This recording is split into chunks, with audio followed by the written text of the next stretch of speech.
Boa noite. Boa noite. Um temporal no início do outono provoca inundação e mortes na região metropolitana do Recife. A Rússia intensifica os ataques a Mariupol depois de a Ucrânia rejeitar a rendição da cidade portuária e estratégica. Em discurso para o parlamento italiano, o presidente Volodymyr Zelensky diz que o país dele vai ser a porta de entrada das tropas russas para a Europa. Na Rússia, o principal opositor de Vladimir Putin é condenado a mais de 9 anos de prisão. Um estudante esfaqueia 2 colegas numa escola de São Paulo. Numa conversa gravada, o ministro da Educação, Milton Ribeiro, afirma que o presidente Bolsonaro pediu que priorizasse todos que são amigos de um pastor. O Superior Tribunal de Justiça condena o ex-procurador Deltan Dallagnol a indenizar o ex-presidente Lula por dano moral. O caso se refere à entrevista em que o então procurador da Lava Jato apresentou a denúncia contra Lula no caso do Triplex. O Jornal Nacional está começando.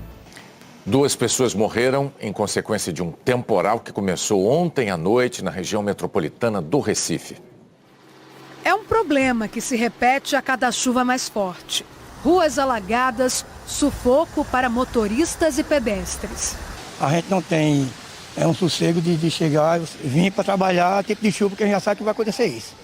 Em um dia, choveu quase a metade do que era esperado para o mês inteiro na capital pernambucana. Dona Fátima tem uma loja de roupas e passou o dia todo secando o chão para não danificar as mercadorias. Improvisou uma barreira para conter a água. Eu faz pouco tempo, né? 1 ano que eu moro aqui, mas a vizinha disse que há 30 anos isso aqui continua do mesmo jeito. Na cidade vizinha de Camaragibe, a chuva que caiu em apenas um dia era esperada para 3 semanas. Um adolescente de 16 anos morreu afogado. Ele caiu num bueiro e foi arrastado para esse canal. Desespero também para os moradores das áreas mais altas de Camaragibe. A Defesa Civil do município registrou pelo menos 10 deslizamentos de barreiras e 500 pessoas ficaram desalojadas. No começo da noite, bombeiros encontraram o corpo de um homem numa área de difícil acesso, a 4 quilômetros do centro de Camaragibe. A casa dele foi atingida por um deslizamento de terra ontem à noite. A casa era toda de pau a pique, então no que ela desabou, né, muita estrutura de madeira, porque ela é só de madeira e barro. Então, muita estrutura de madeira, a gente teve que fazer muitos cortes com motosserra para poder liberar a área, tanto a área para trabalhar como para liberar a área do corpo especificamente.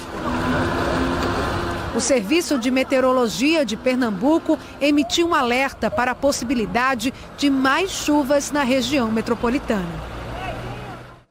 Vamos ver a previsão do tempo para todo o Brasil, começando pelo Nordeste. Eliana Marques, boa noite. Boa noite, Renata, Bonner. E para você também. O Nordeste vai ter mais dias de temporal nessa semana, principalmente no litoral. Pode chover cerca de 175 milímetros na região de Maceió, 200 em São Luís, 210 no Recife e 250 milímetros em Fortaleza. É muita chuva para poucos dias. O solo vai ficando encharcado, o que aumenta o risco de deslizamento e os rios mais cheios podem transbordar. Em Teresina e Natal também vai chover muito e março já está mais chuvoso que o normal nas duas. João Pessoa e Aracaju também já ultrapassaram a média de chuva do mês e vem mais água por aí. O que vai manter o tempo instável no litoral nordestino é a umidade que chega do mar. Ela está mais forte, ajudando a formar nuvens carregadas. Já no norte da região e também do Brasil, a zona de convergência intertropical e o calor e a umidade da Amazônia são os responsáveis pela chuvarada. Do oeste do Paraná até o de Santa Catarina e também no Rio Grande do Sul, áreas de baixa pressão vão fechar o tempo. A Defesa Civil Gaúcha emitiu esse aviso de temporais com chuva volumosa em todo o estado até sexta-feira. Amanhã, as tempestades começam pelo oeste e ao longo do dia vão se espalhando pelas outras regiões. A quarta-feira também começa chuvosa em Vitória, depois melhora a partir da tarde. No norte, Manaus e Belém são as capitais com previsão de mais chuva. Já em Cuiabá, Campo Grande e Florianópolis, as pancadas de chuva vêm mais isoladas, assim como na região de Salvador e também no Distrito Federal. Não chove nessa área amarela aqui, que passa pelo centro-oeste da Bahia, sul do Tocantins, grande parte de Goiás, leste de Mato Grosso do Sul, grande parte de Minas, também pela região serrana do Rio de Janeiro, São Paulo e centro-leste do Paraná. Inclusive, o friozinho dos primeiros dias do outono já vai perder força. Amanhã à tarde volta a fazer calor em Curitiba e também em São Paulo. E vai esquentar mais no Rio de Janeiro, em Belo Horizonte e também em Goiânia. Todas elas com predomínio de tempo firme, Renata. Obrigada, Eliana. Nesse Dia Mundial da Água, um ranking revelou a desigualdade do saneamento básico no Brasil. E como isso tem impacto direto na vida das pessoas. Um rio que não é saudável deixa doente quem mora perto. E essa é uma vizinhança imensa. 100 milhões de brasileiros vivem sem coleta de esgoto, segundo um estudo do Instituto Trata Brasil, feito com dados do Ministério do Desenvolvimento Regional. E na conta oficial nem sempre entra quem vive em condições precárias e invasões. O cômodo que a Adriana divide com mais 4 pessoas na comunidade de Heliópolis, em São Paulo, fica à beira do córrego.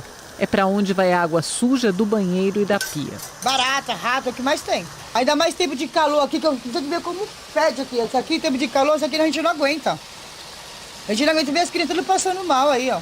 E segundo o levantamento, só metade do esgoto que é coletado no país é tratada.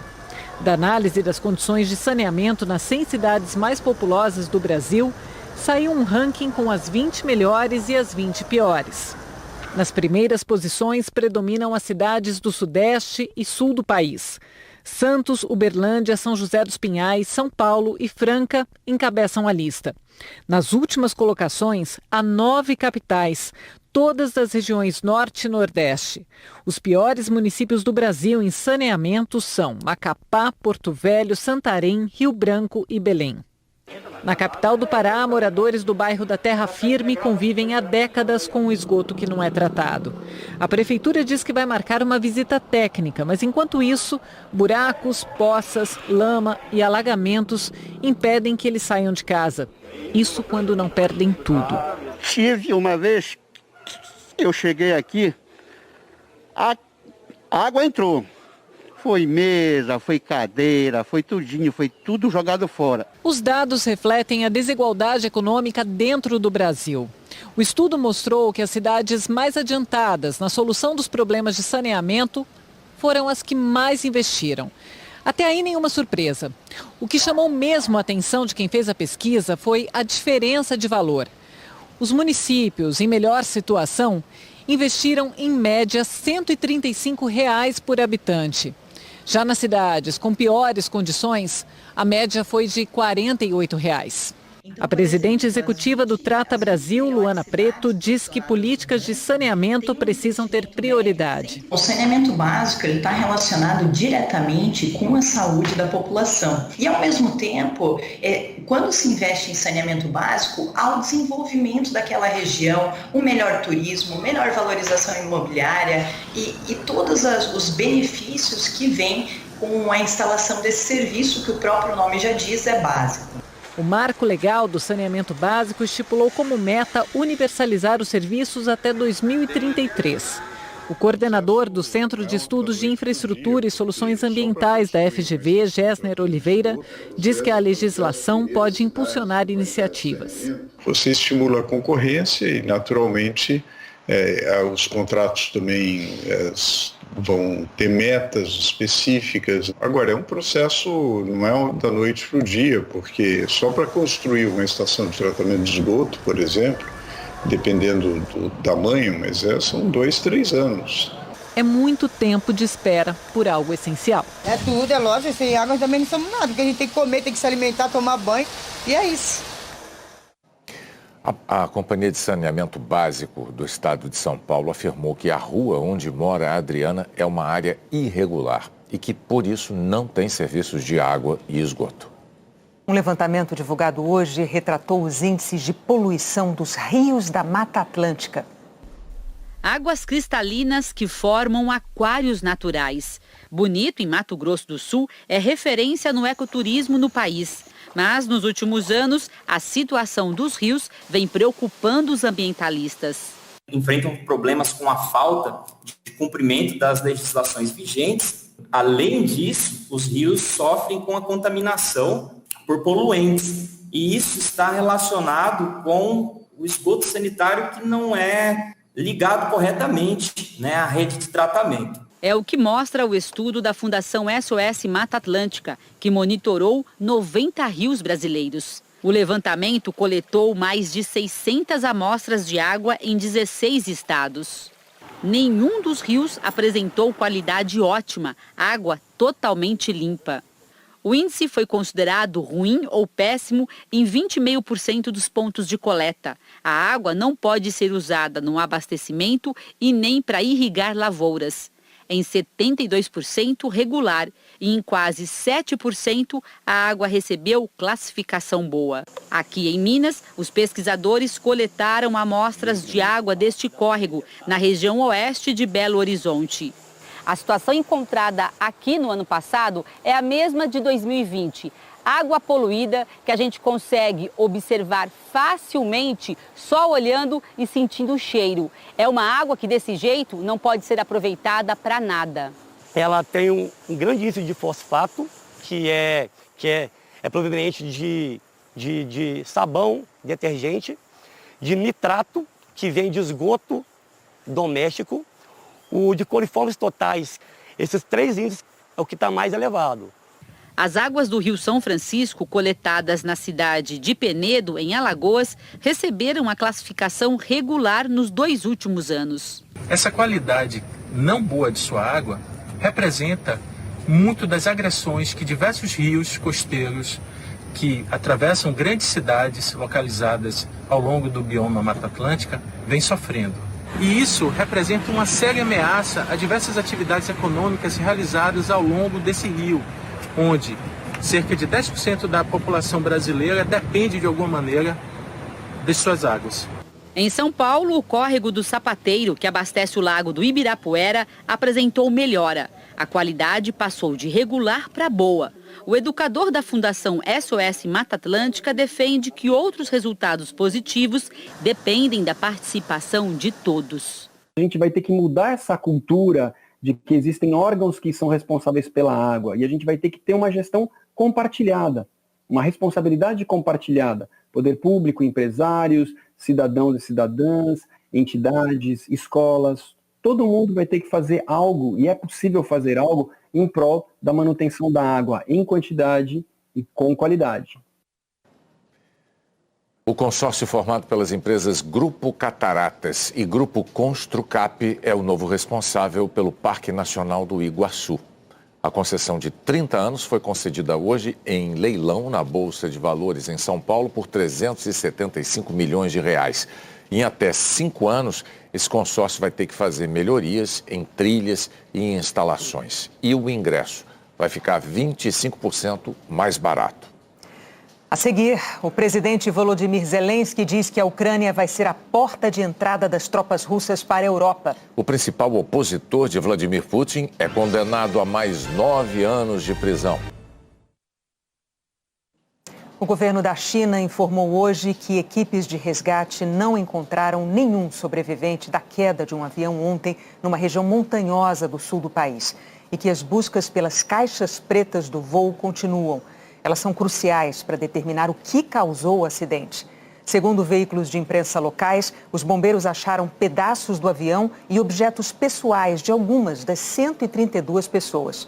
Autoridades chinesas declararam que a investigação vai ser difícil por causa da dimensão dos danos que o avião sofreu na queda. A agência de aviação americana e a Boeing anunciaram que vão ajudar.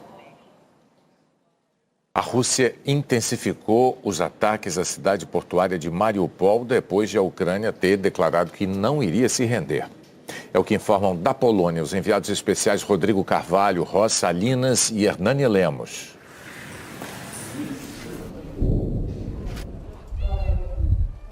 Essas imagens são do aeroporto de Mariupol. A TV estatal da Rússia divulgou vídeos do lugar que estaria servindo de base para os russos. Satélites capturaram outras áreas destruídas da cidade, que está cercada há 3 semanas já. Em Kherson, pelo 2º dia seguido, os moradores entraram em confronto com soldados que ocupam a cidade. Segundo o Ministério do Exterior da Ucrânia, 300 mil pessoas correm o risco de ficar sem comida e sem remédios porque a Rússia não permite a entrada de ajuda humanitária e nem a retirada de civis.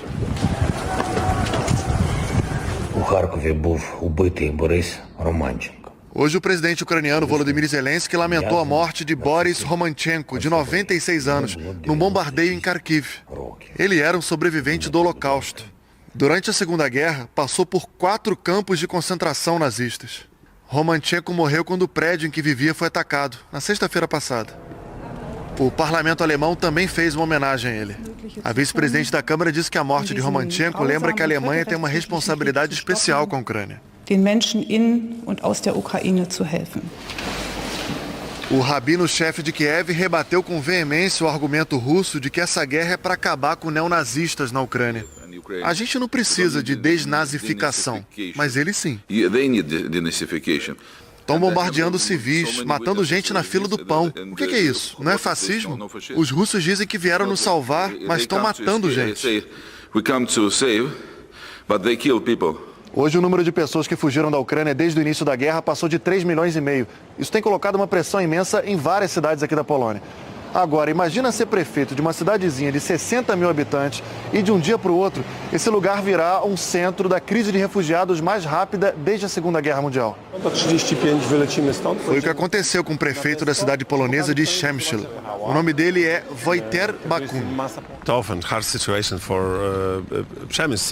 É uma situação difícil demais para a nossa cidade.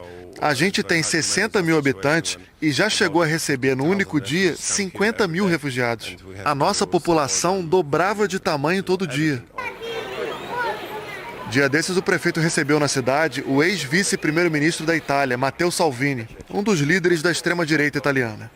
Em 2019, Salvini impediu a entrada na Itália de imigrantes resgatados do mar Mediterrâneo e responde na justiça por isso. Ao visitar a pequena cidade polonesa para demonstrar apoio aos refugiados da guerra na Ucrânia, Salvini precisou escutar. O prefeito disse: gostaríamos que fôssemos juntos para a fronteira e para o campo de refugiados, para ver o que o seu amigo Putin fez. Enquanto falava, sacou da jaqueta uma camisa igual a que Matteo Salvini vestiu em 2014. Isso depois que a Rússia anexou o território ucraniano da Crimeia. Quero ver você usar essa camisa lá na fronteira, disse o prefeito. Naturalmente, houve um constrangimento. Salvini falou: desculpa, olha, estamos ajudando refugiados, crianças, mães, pais da Ucrânia. E precisou ir embora. Foi uma forma de falar para o mundo que essa guerra não começou mês passado, mas em 2014. Como é que alguém que apoiou Putin vem aqui para a cidade falar que quer ajudar os refugiados? O prefeito disse que apesar do número de pessoas que chegam diariamente ter diminuído, ainda tem muito trabalho pela frente. Ele explicou que nesse momento, ao contrário dos primeiros dias de guerra, a maioria dos refugiados chega aqui sem qualquer ideia de para onde ir.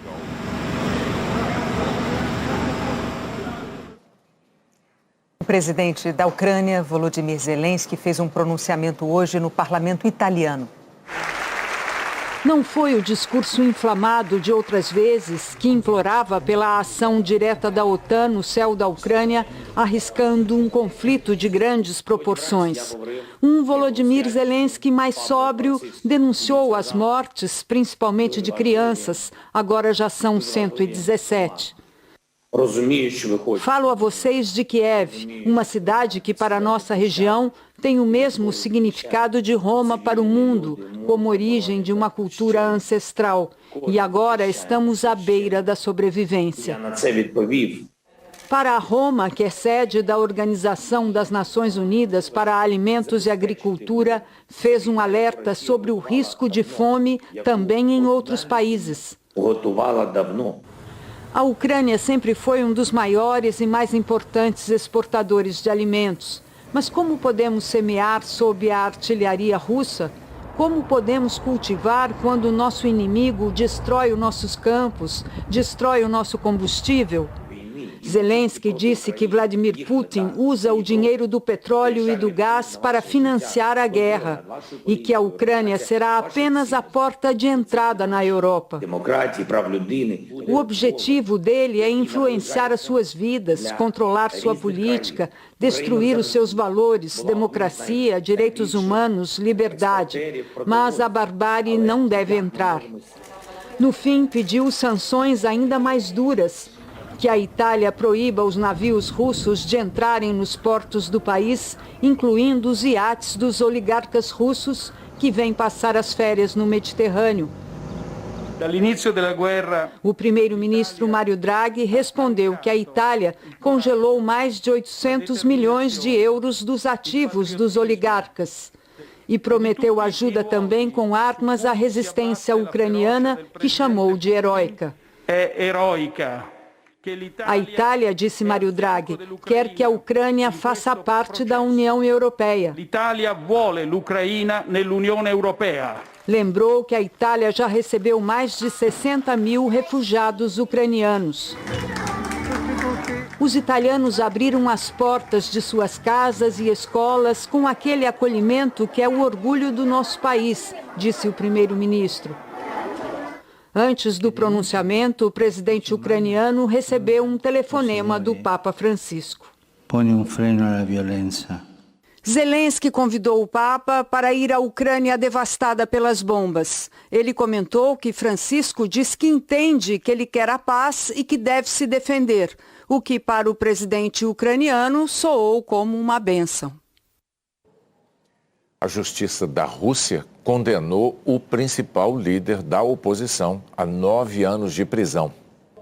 Alexei Navalny, muito mais magro, ouviu a condenação por desacato ao tribunal, porque teria insultado um juiz em uma audiência anterior, e por fraude, pelo roubo de 3 milhões e 400 mil dólares de sua própria fundação, que combate a corrupção. O ativista nega todas as acusações.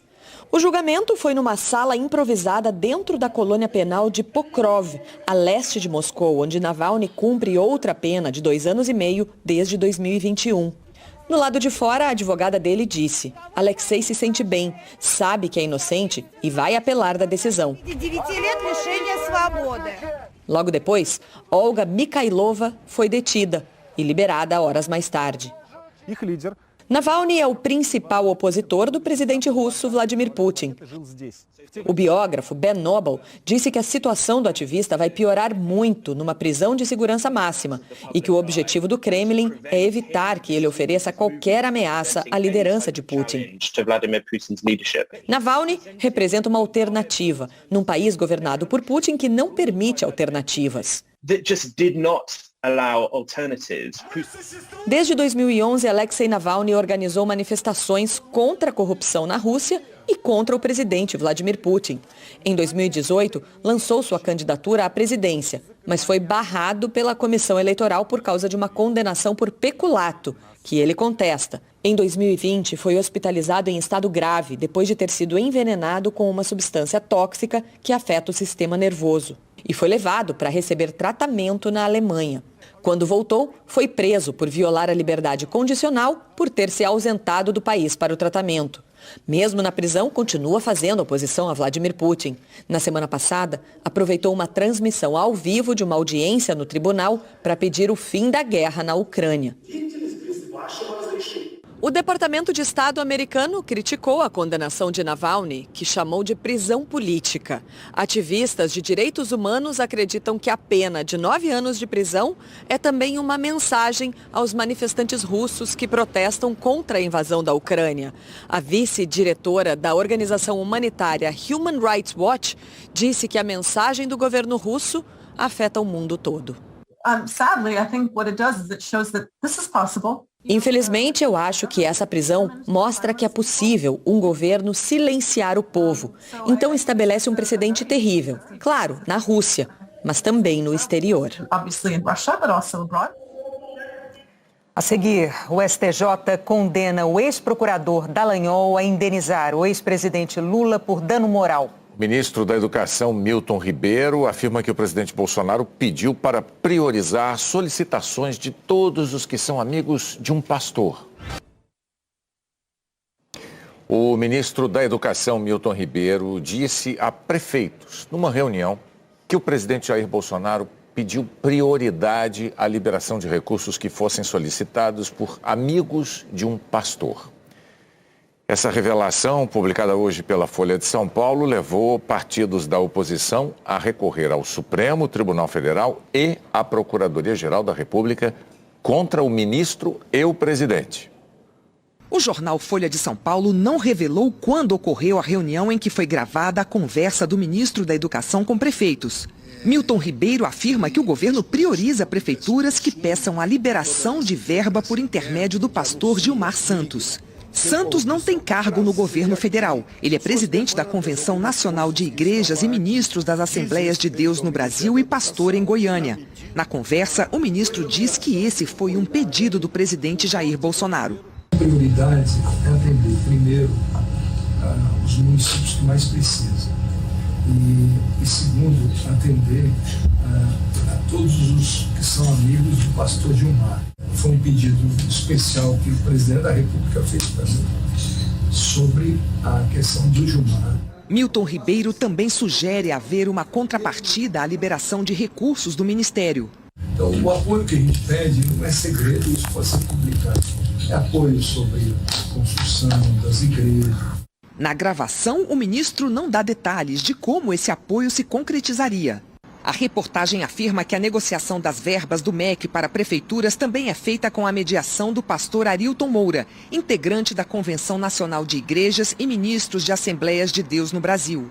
Assim como Gilmar Santos, Moura não tem cargo no MEC ou em qualquer órgão do governo federal. Mas, com frequência, os dois pastores despacham no gabinete de Milton Ribeiro. A agenda pública do ministro registra 20 reuniões com a participação de Gilmar Santos e Arilton Moura.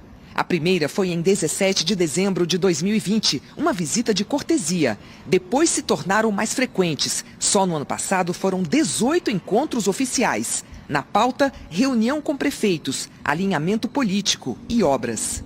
Segundo a Folha de São Paulo, os recursos para as prefeituras saem do Fundo Nacional de Desenvolvimento da Educação.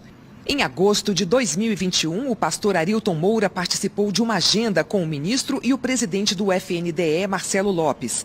A relação entre os pastores e Milton Ribeiro foi revelada pelo jornal O Estado de São Paulo na semana passada.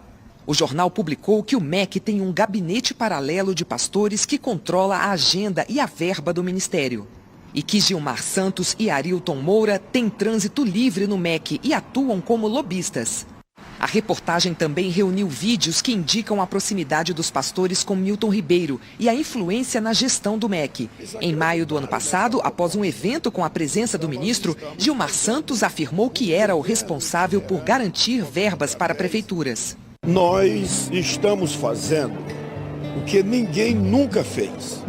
Eu considerei isso com o ministro Milton, agradecendo a ele e através dele ao presidente, nosso presidente Jair Bolsonaro, porque eles acreditaram nesta proposta. Então nós estamos fazendo um governo itinerante, principalmente através da Secretaria de Educação, levando aos municípios os recursos, o que o MEC tem para os municípios. Em uma reunião com prefeitos em Coração de Maria, na Bahia, em agosto passado, o ministro agradeceu pessoalmente aos pastores. Meus amigos Arilton e Gilmar, muito obrigado. As coisas aconteceram também pela instrumentalidade dos senhores. Em nova reportagem publicada hoje, o Estadão afirma que desde o início do ano passado, os encontros com os prefeitos no MEC intermediados pelos pastores resultaram em pagamentos e empenhos, que é a reserva de valores do orçamento federal, de 9.700.000 reais. Os pastores também frequentam o Palácio do Planalto. Em abril de 2019, Gilmar Santos foi fotografado ao lado do presidente Bolsonaro durante uma audiência. Em outubro do mesmo ano, ele e Arilton participaram de um evento com o presidente. A agenda de hoje de Milton Ribeiro tinha apenas um compromisso oficial em São Paulo, mas o ministro desistiu da viagem. O Ministério da Educação não explicou o motivo da desistência.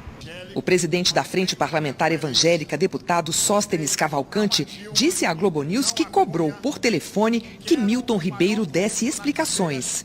Recentemente, Sóstenes migrou para o PL, mesmo partido do presidente Jair Bolsonaro. No meio da tarde, o ministro mandou uma nota à bancada evangélica. Só depois o texto foi encaminhado à imprensa. Na nota, o ministro disse que, diferentemente do que foi veiculado, a alocação de recursos federais ocorre seguindo a legislação orçamentária, bem como os critérios técnicos do FNDE.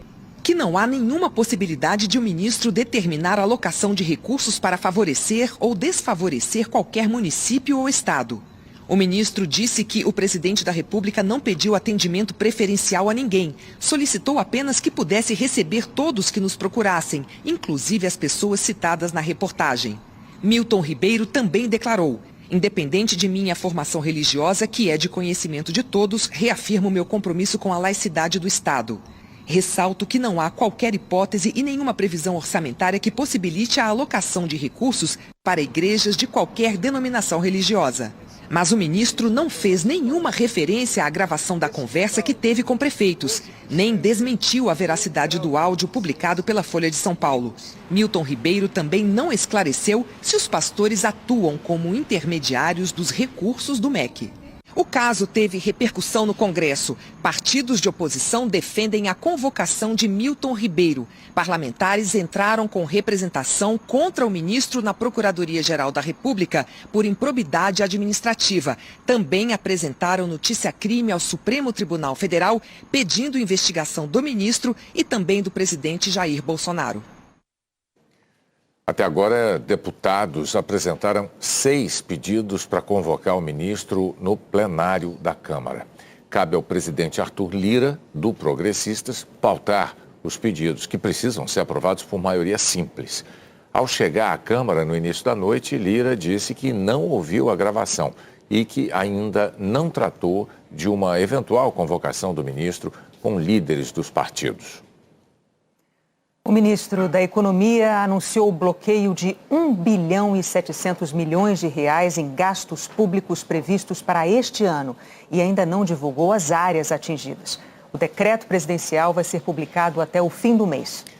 Os estados decidiram prorrogar por mais 90 dias o congelamento do ICMS que incide sobre a gasolina, o etanol e o gás de cozinha.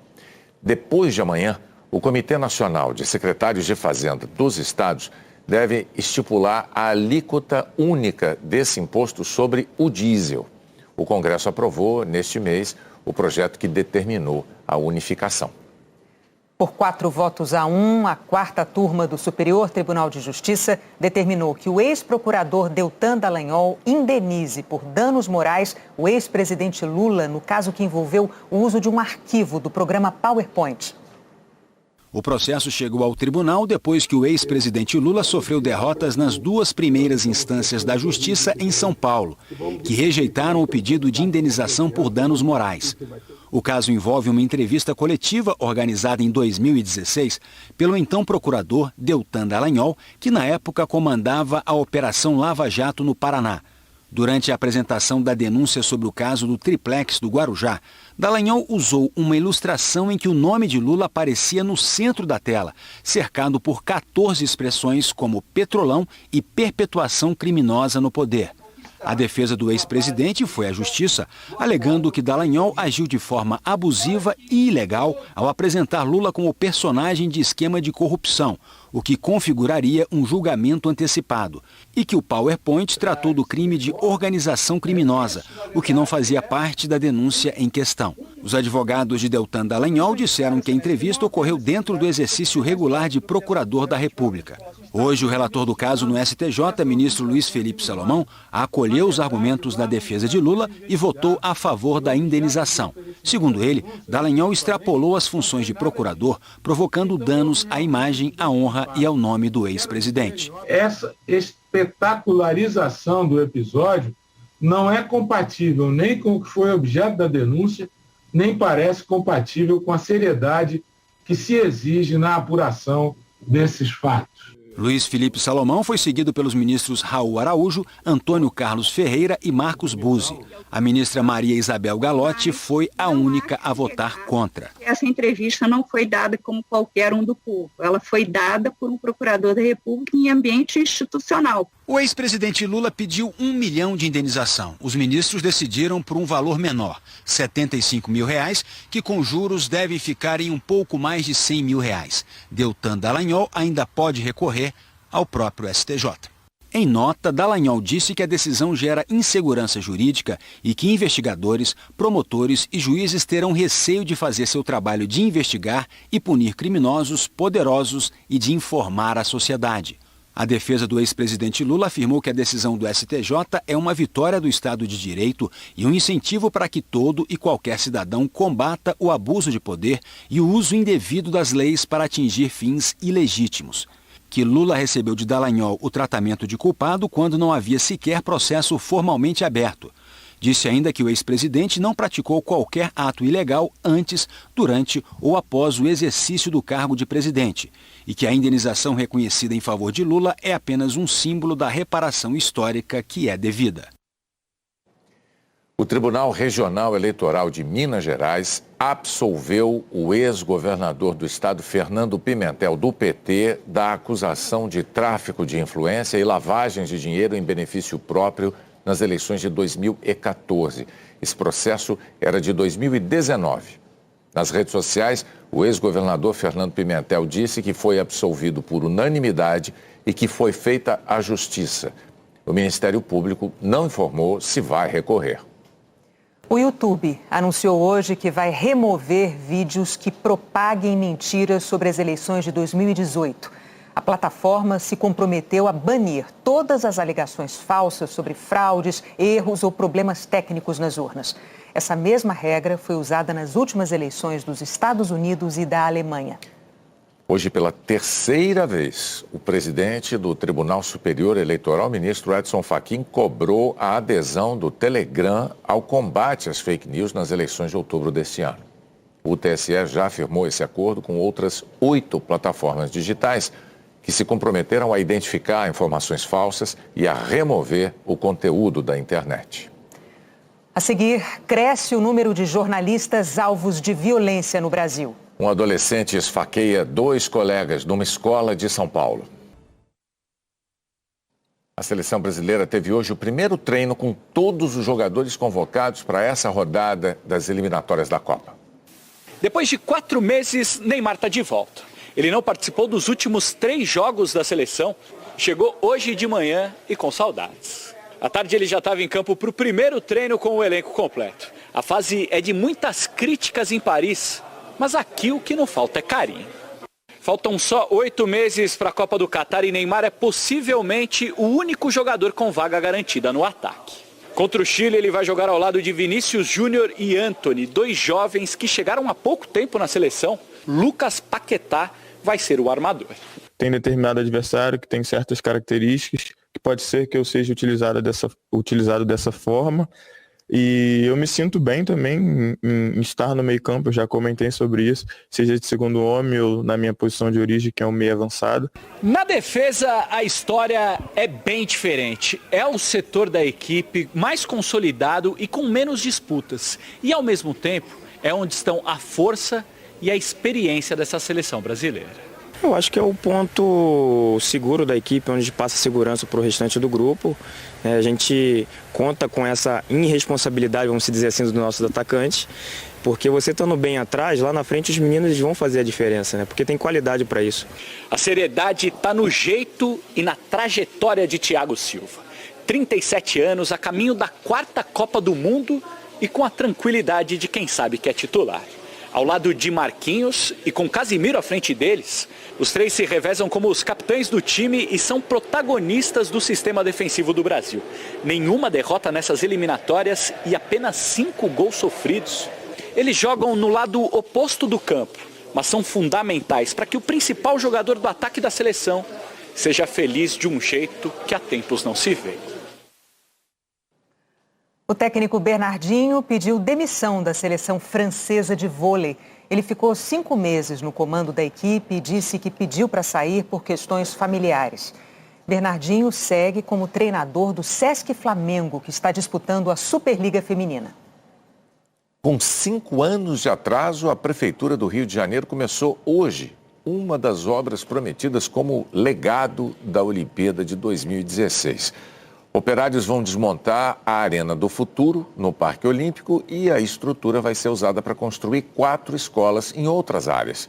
A Prefeitura alegou que o projeto ficou paralisado na gestão passada. As escolas devem ser entregues no ano que vem.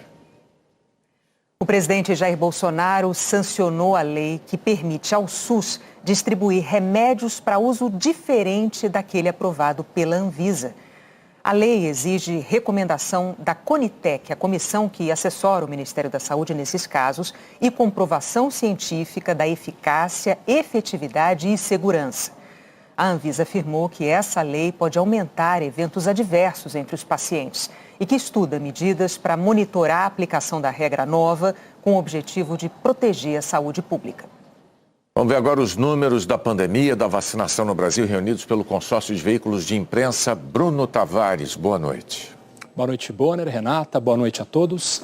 Nas últimas 24 horas, o país registrou 410 mortes por Covid.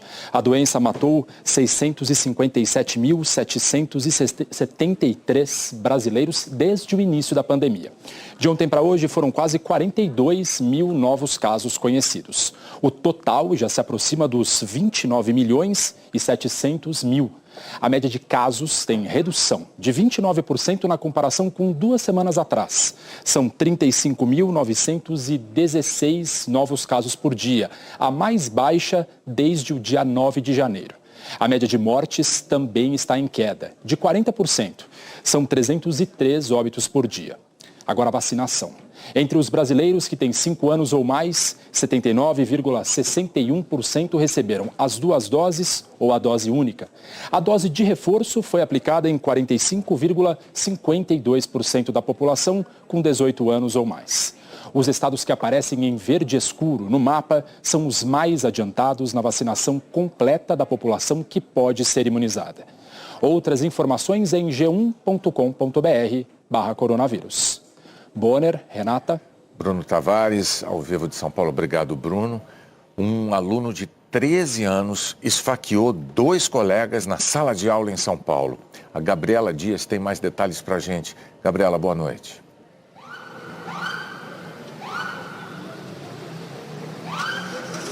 Gabriela, me ouve? Boa noite, Bonner, Renata, boa noite a todos. O caso aconteceu hoje, no fim da manhã, dentro da sala de aula, durante o intervalo entre uma aula e outra, numa escola particular da Zona Leste de São Paulo. Um menino de 13 anos se levantou e deu aproximadamente 10 facadas numa colega de sala de 12 anos. Um outro menino de 11 anos tentou impedir a agressão e acabou sendo ferido de leve. Ele recebeu atendimento médico e já foi liberado. A menina esfaqueada está num hospital da capital paulista e não corre risco de morrer. E foi a diretora da escola quem a levou para o hospital. Ela contou que a menina achava que tinha sido atingida por uma caneta, mas no hospital os médicos constataram que os ferimentos tinham sido feitos por uma faca, que mais tarde foi encontrado dentro da sala de aula. A polícia já ouviu a diretora e o pai do menino que esfaqueou a colega. O delegado diz que o menino está em estado de choque. Ele vai ser levado ainda hoje para a Fundação Casa, que é um centro socioeducativo para menores infratores. O motivo desse ato de violência ainda vai ser investigado. Um policial que atendeu a ocorrência na escola disse que o menino contou a ele que era vítima de bullying. Mas a escola disse não ter conhecimento de nenhum atrito entre os dois. Bonner, Renata. Uma história muito triste. Obrigado, Gabriela Dias, trazendo as informações de São Paulo, Renata.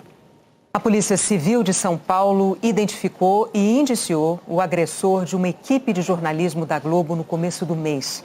Adriano Ferreira de Queiroz, de 33 anos, segurava um cachorro amarrado a uma corrente e começou a xingar os repórteres Renato Biasi e Ronaldo de Souza, que faziam uma reportagem no centro da cidade. Depois, o homem usou a corrente para agredir a equipe e feriu na mão o repórter cinematográfico Ronaldo de Souza, que precisou ser operado e está em recuperação. As motivações do agressor que tentou impedir o trabalho da imprensa ainda não são claras. Ontem, ele foi levado para a delegacia e interrogado e vai responder por lesão corporal de natureza grave e injúria, punível com mais de 6 anos de prisão. No ano passado, o Brasil registrou uma média de quase 3 ataques a jornalistas por semana. Em 2021, foram registrados 145 casos de violência contra profissionais de imprensa em todo o país.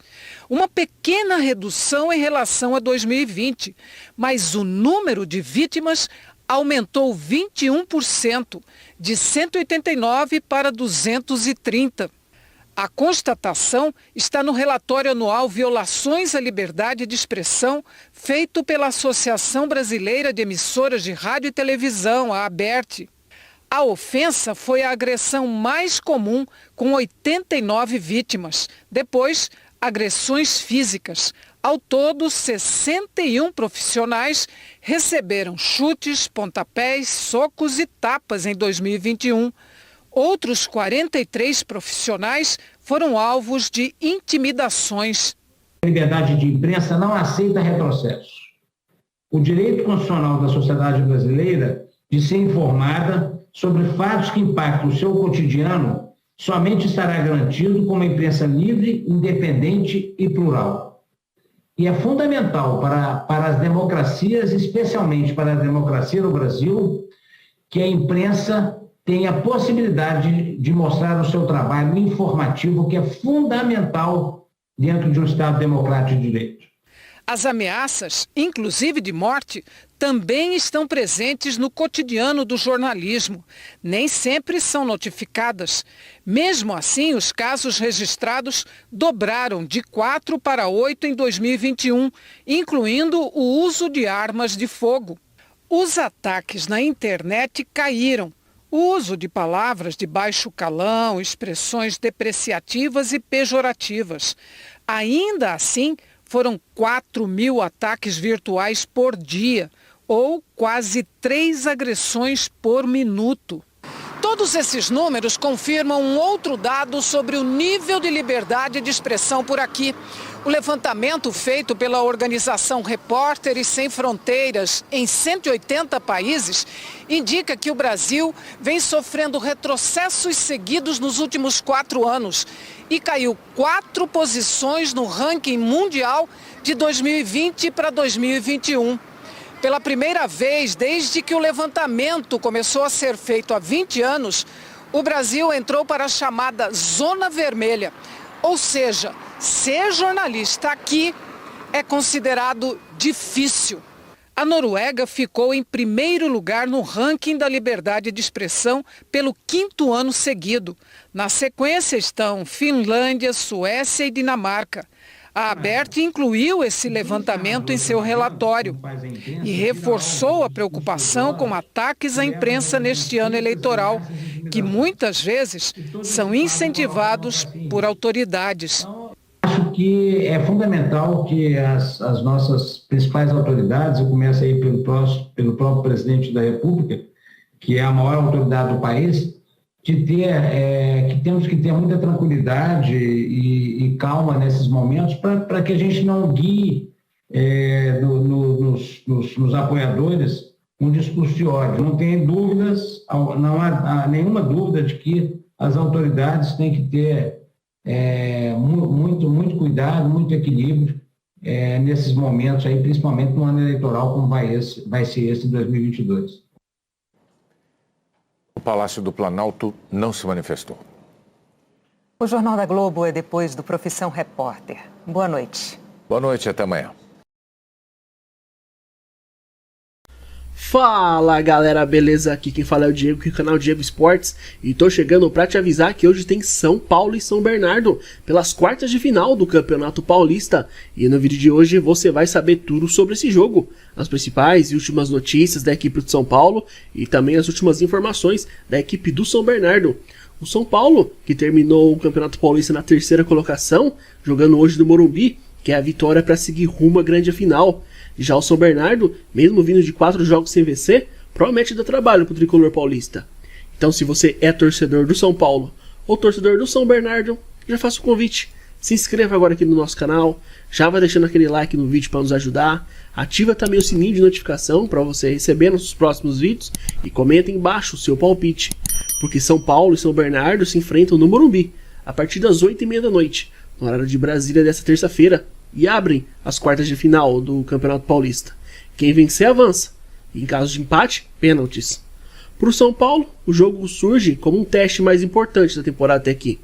A equipe, que terminou com a terceira melhor campanha do estadual, com 23 pontos, entra em campo com a responsabilidade de ser favorita e contar com um ambiente favorável no Morumbi.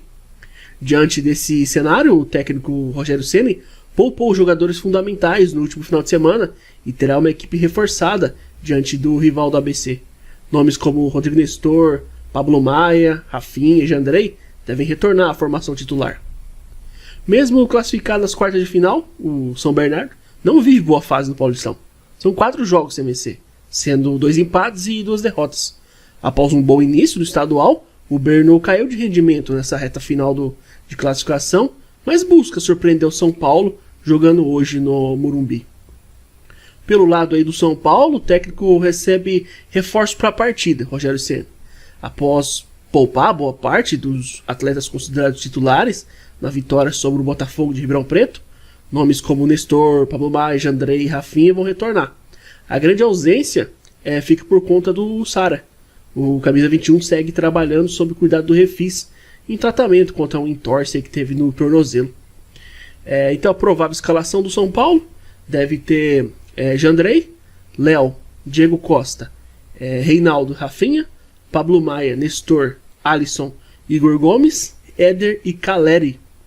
Já pelo lado de São Bernardo, após poupar alguns jogadores pendurados na última rodada da primeira fase, o técnico Márcio Zanardi terá força máxima para o jogo de hoje. Destaque para o trio de ataque formado pelo Silvinho, Paulinho Mocelin e o Matheus Davó. Então, provável escalação do São Bernardo deve ter Alex Alves, Liger, Matheus Salustiano, Joilson, Igor Fernandes, Rodrigo Souza, Vitinho Mesquita, Cristóvão, mais à frente de Silvinho, Paulinho Mocelin e Matheus Davó. O jogo de hoje vai ser apitado pelo Douglas Marques das Flores, vai contar com os assistentes o Daniel Paulo Zioli e a Fabrine Bevilacqua Costa, e no VAR teremos o José Cláudio Rocha Filho. O São Paulo terminou o Campeonato Paulista na primeira posição, né, o grupo B, como a gente já disse. Foram 12 partidas, foram 23 pontos ganhos, 7 vitórias, 2 empates e 3 derrotas, 18 gols marcados e 10 sofridos, um saldo de 8. E o São Bernardo ficou em segundo lugar. Com 12 jogos foram 16 pontos, 4 vitórias, 4 empates e 4 derrotas, 9 gols marcados, 10 sofridos, um saldo negativo de 1. Pela última rodada do Campeonato Paulista, o São Paulo jogando em casa bateu o Botafogo de Ribeirão Preto pelo placar de 2-1. E a equipe do São Bernardo, também jogando em casa, recebeu a equipe do Guarani e ficou no empate pelo placar de 0-0.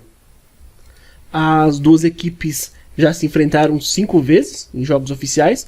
O São Paulo venceu 3, o São Bernardo 1 e teve também um empate. Então é isso, rapaziada. Desejamos a todos um ótimo jogo. Que vença o melhor. Fiquem todos com Deus e até a próxima.